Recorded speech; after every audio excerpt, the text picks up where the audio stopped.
Hamlet, antzerkien antzerkia, klasikoetan klasikoena. Danimarkako printzea euskaraz eta gaur eta hemen izan daitezkeen denboran eta tokian. Nor da bilor! Ikegan, nor da bilor! Jainkoak guarda gure errege!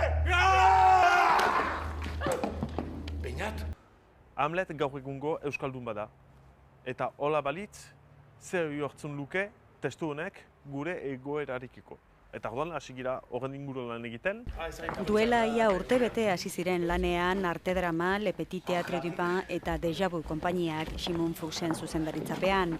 Errautsak muntaiaren arrakastaren ondoren, hiru taldeek bat egin dute berriro erronka galantari heltzeko. Antzerkiaren historian bertsio gehien izan dituen obraren beste bertsio bat egiteko.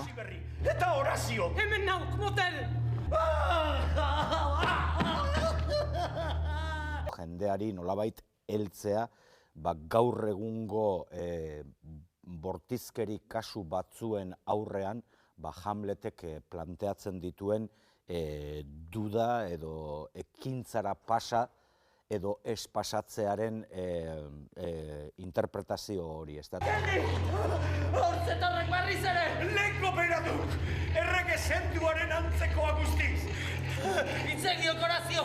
Igizon jantzia izeta! Hamlet errespetatuz, Shakespeare errespetatuz, baina gure ikuspuntua. Eta berrira kurketa berba hortan da. Eta hortan baldimada bakarrik eta hoi hartzu bat baldimadu, ongi.